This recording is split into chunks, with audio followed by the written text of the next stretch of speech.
Have you ever looked into your child's eyes and felt something you couldn't explain? A sense of déjà vu, a strange familiarity, as if you've known them before, as if they carry something from your past that has no name. Maybe it happens in quiet moments, when they cry for no reason and it breaks you, or when they laugh and something ancient in your heart softens, or when they trigger something deep in you and you react with a pain that feels too old to belong to this moment. What if your child isn't just your child, but a soul you've known across lifetimes? We often think we choose to become parents. That's biology, or luck, or love. But what if it's deeper than that? What if your child came into your life not just to be raised, but to raise something buried in you, to awaken a wound, to reflect a truth, to finish a cycle that began long before this life? What if the bond you feel with your child is not new, but remembered? This is not just parenting. This is karma unfolding, sacred, uncomfortable, healing. And once you see your child through this lens, not as a task, but as a mirror, everything begins to change. In this video, we'll explore the deeper reason behind why this child came to you and what their soul may be here to teach. 1. Understanding karma, the hidden truth. What if every challenge with your child is not chaos, but choreography? We often look at the struggles we face as parents and wonder what we did wrong. The tantrums, the defiance, the pain that seems too deep, too personal. Sometimes we even question ourselves. Why does this feel so heavy? Why does this child test me in such specific ways? But what if nothing is wrong? What if what you're experiencing has been designed, not to punish you, but to grow you? Karma is not a sentence. It's a syllabus. We've been taught to fear karma as if it's a cosmic punishment, a balancing scale in the sky waiting to strike. But true karma is not cruel. It is wise. It doesn't come to hurt you. It comes to complete something. Karma is the law of energy and motion. What we put out returns, not as revenge, but as reflection, not as punishment, but as opportunity. Karma doesn't come back to break you. It comes back to make you whole. Imagine it like this. Every thought you've ever had, every choice you've made, every moment of fear or love or silence, they plant seeds. Some sprout quickly, others take lifetimes.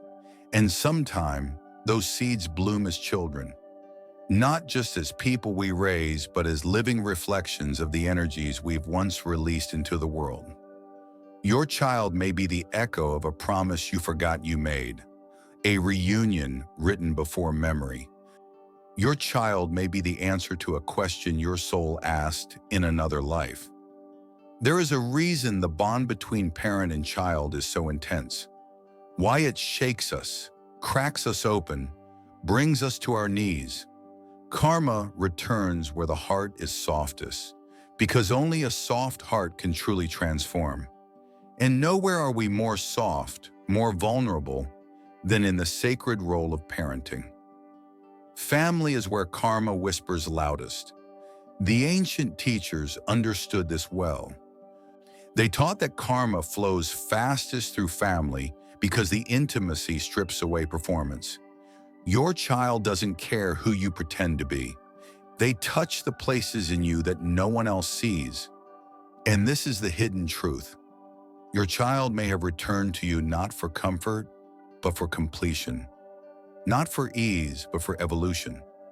They may be here to help you remember the strength you lost, or to awaken compassion where bitterness once lived, or to test the very edge of your patience so you can finally discover your capacity to love unconditionally. Some children come to repay kindness. Others come to heal your shadow, but none come by accident.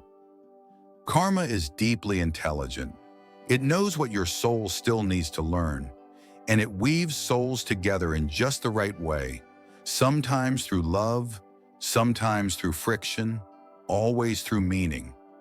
So when you find yourself triggered, exhausted, or heartbroken by your child's behavior, pause. Don't ask, "Why is this happening to me?" Ask, "What wants to awaken in me because of this?"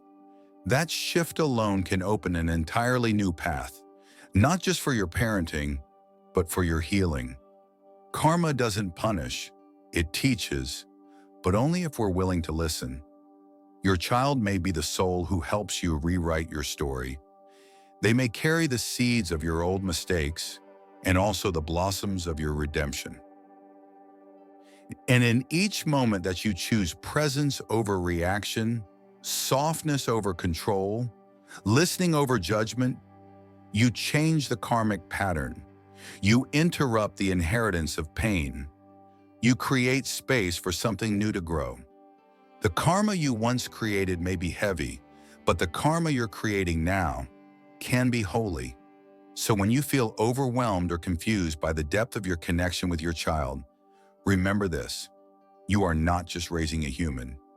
You are meeting a soul your spirit has known before, and together you are walking towards something neither of you could complete alone. This is karma, not as a burden, but as a bridge. Not a weight on your back, but a light on your path. And it all begins when you stop seeing parenting as fate and start seeing it as the sacred return of love. 2. Why this soul recognizing your karmic child? Your child did not land in your life by accident, they returned to it. Have you ever looked at your child and felt something beyond words? A sensation in the heart that says, "I know you," not just from now, but from before. That's not imagination. That's recognition, soul recognition. In Buddhism, it is taught that among the countless beings drifting through the ocean of existence, some souls are bound by deep karmic threads, not of ownership, but of unfinished evolution. Your child is one of those threads. Some souls come into your life to be raised. Others come to raise something long buried within you. We like to think parenting begins at birth, but from a karmic view, the relationship began long before the first breath. Perhaps you were the parent in a past life. Perhaps you were the child. Perhaps there was love or loss or harm. And now this life offers a sacred chance to complete the story, to turn karma into compassion. A karmic bond is not always smooth, but it is always meaningful. Have you ever noticed that your child can stir things in you that no one else can? They know which buttons to push. They mirror your fears. They awaken grief you thought was long buried. This is no coincidence. The Buddha once said, "What you are is what you have been. What you will be is what you do now." In that light, your child becomes a mirror of both your past and your possibilities. Your child is not here to please your personality. They are here to challenge your soul. And often the signs are subtle but unmistakable. The way they looked at you the first time, as if they'd known your face for centuries. The intensity of their presence, even in silence. The uncanny way they echo your childhood wounds, as if inviting you to revisit what you once buried. Or the recurring family patterns that refuse to die out. Rage, silence, addiction, abandonment, now surfacing in this next generation, begging not to be passed on, but to be witnessed and healed. Karma speaks in patterns. If it keeps repeating, it's not done teaching. Perhaps your child cries in the same way you once cried. Perhaps they resist your control in the same way you once resisted being unseen. Perhaps they hold the same sadness in their eyes that your parents never had the words for. These are sacred echoes, and when they arise, they are not signs that you're failing as a parent. There are signs that healing is calling. When a child triggers you, they are not attacking you, they are waking you. The Buddhist master Thich Nhat Hanh said, "When we look deeply into our child, We see the generations of ancestors and the seeds of the future. This child is not just your offspring. They are your mirror, your teacher, your karmic companion. So instead of asking, "Why is this child so difficult?" try asking, "What part of myself is this child reflecting that I have yet to heal?" And instead of asking, "Why was I chosen to raise this soul?" try asking, "What is this soul here to raise within me?" Karmic love is rarely comfortable, but it is always transformational. This is the invitation to stop trying to control the child and start listening to the soul. Because sometimes the real work of parenting is not in shaping our children, but in letting them reshape us. And when we surrender to that mystery with presence, humility, and curiosity, we begin to remember, this child isn't new. They're familiar, they're sacred, and they've come not just to be loved, but to awaken love in its truest form. 3. Your child as your spiritual mirror. Your child is not trying to upset you. They are trying to reveal you. There comes a moment in every parent's journey when you look at your child, angry, defiant, withdrawn, and feel something rise inside you that feels disproportionate. Maybe it's rage, or fear, or deep helplessness. You think you're reacting to their behavior, but in truth, you're reacting to an unhealed part of you. Your child's behavior is not random. It's the mirror life holds up to show you what's unfinished inside. In Buddhist psychology, there is a simple but powerful truth. What you resist in others is often what remains unresolved in yourself. The child who refuses to listen, they may be echoing your unheard voice from childhood. The child who breaks rules and questions authority, they may be pulling at the same strings you once had to tie up in silence to survive. The child who is sensitive to tone, to chaos, to criticism, they may be showing you the emotional neglect or overstimulation you've numbed over time. They are not the source of your pain. They are the messenger of it. A stubborn child may not be testing your patience. They may be reminding you of the rigidity you've carried for years, the survival armor you wore when the world felt unsafe. A withdrawn child might not be rejecting you. They might be reflecting the part of you that learned early to shut down, to not need too much, to disappear quietly when love felt conditional. A rebellious child might not be disrespectful. They might be unearthing the wildness inside you that was buried beneath obligation, expectation, and performance. The things that bother you most in your child are often the parts of yourself that were never welcomed. This is why parenting feels so intensely personal, because it is. You're not just raising a child, you're facing your reflection, raw, unfiltered, and unedited. The Buddha taught, if you want to know your past, look at your present. If you want to know your future, look at your present actions. Your child is your present, a living, breathing reflection of what you've come from and what you are becoming. So instead of asking, "Why is my child like this?" ask, "What inside me is being stirred by this moment?" Instead of reacting with frustration, pause and wonder, what emotion have I avoided that this child is now helping me feel? You're not failing as a parent. You're being invited to grow as a soul. This reflection is not meant to shame you. It's meant to free you. Because when you recognize your child as a mirror, something beautiful happens. You stop trying to fix them and start healing yourself. And as you heal, the mirror softens. The tantrums may still come, the defiance, the withdrawal. But your relationship to it changes. You begin to meet their pain without being hijacked by your own. You begin to respond instead of react. You begin to see not a disobedient child, but a karmic companion calling you back to your heart. When you choose presence over projection, karma begins to dissolve. The Zen master Shunryu Suzuki once said, "Each of you is perfect the way you are, and you can use a little improvement." So it is with parenting.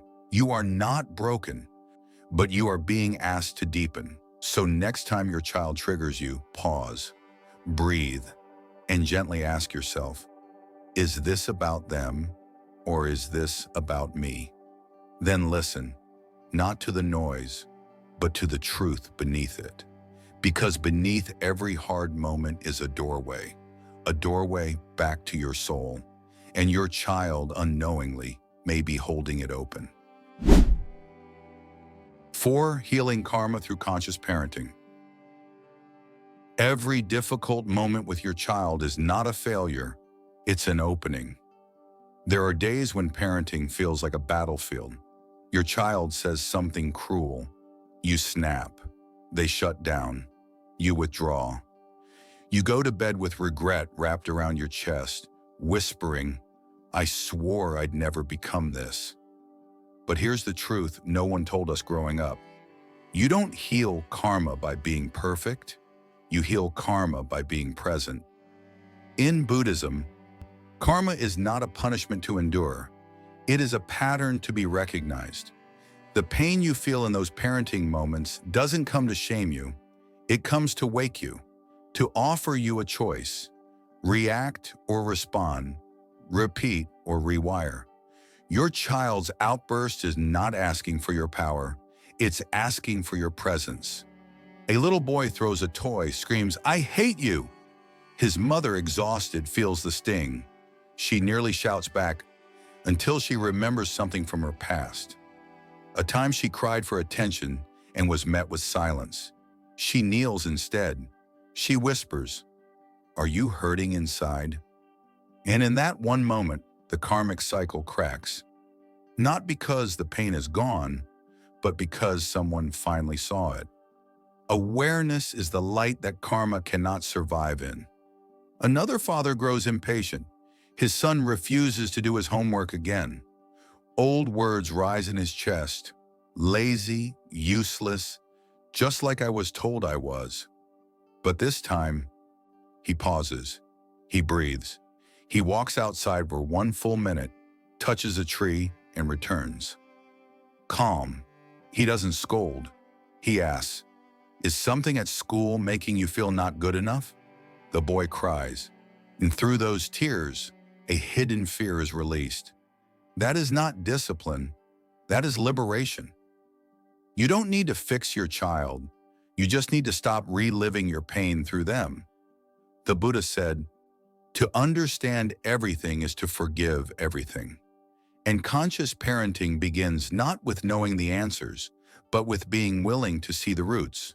So when anger arises, pause.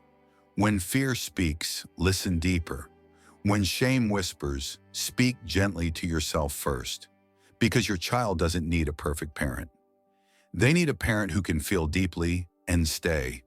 A parent who says, "This is hard, but I'm here."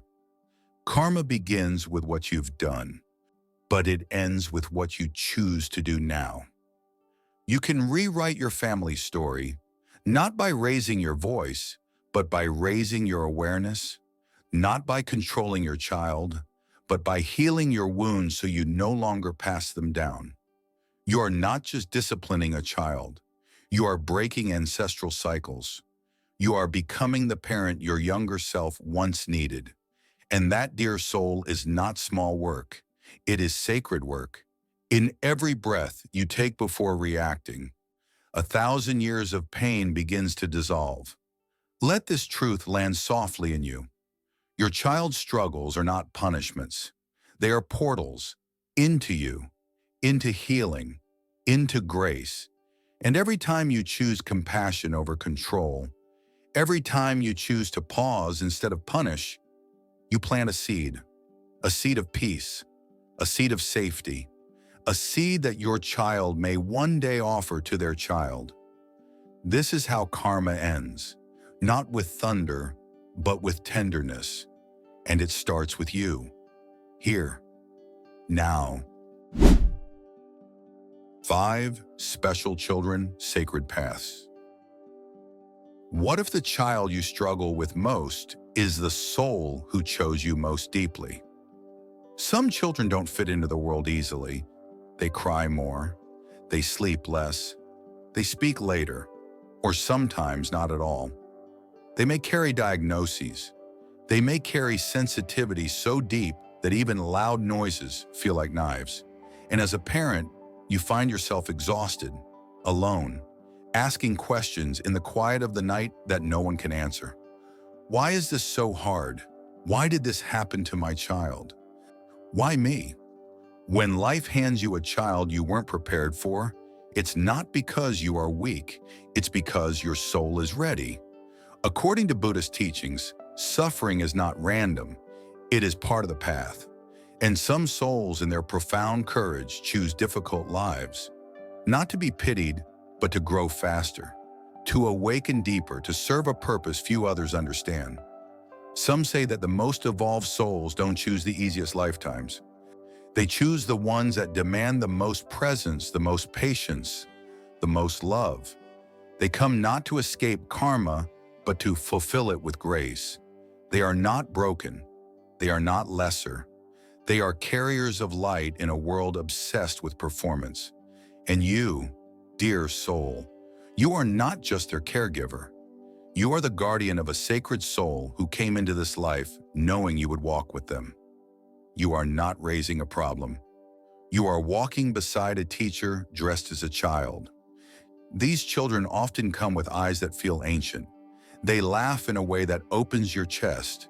They scream in a way that tears open your illusions. And somewhere in the mess, in the fatigue, in the appointments and therapies, you begin to feel it. This is no ordinary path. This is not punishment. It is a pilgrimage. When your child pulls you into deeper silence, longer patience, and radical acceptance, that is where the soul work begins. You may never hear "I love you" in words, but you may feel it in the way their hand finds yours during a meltdown. You may never experience milestones in the usual order, but you will witness a level of presence that others rush past every day. In Zen, it is said that the obstacle is the path, and your child, just as they are, is the altar. Your daily care becomes a form of prayer. Your patience becomes a sacred mantra. And every moment you stay when it's hard, you heal something that generations before you didn't have the strength to face. You think you're shaping them, but perhaps they're here to unshape you, to soften your edges and open your heart. Maybe your child doesn't speak, but teaches you to hear with your heart. Maybe they don't connect easily, but reveal a depth of love that transcends language. Maybe they aren't what the world calls easy, but in their presence, you find a truth that nothing else in your life has ever touched. And when the days feel long and no one understands, remember, you were chosen, not because you had the answers, but because your soul could hold space for a love that doesn't ask for words, for milestones, or for fixing. You are not walking a harder path. You are walking a higher one. So the next time you feel tired, unseen, or afraid of the unknown, place your hand on your heart. Breathe. And remember, this soul chose you, you chose them. And this journey, though heavy, is holy. You are not just raising a child. You are carrying a torch through the darkness together.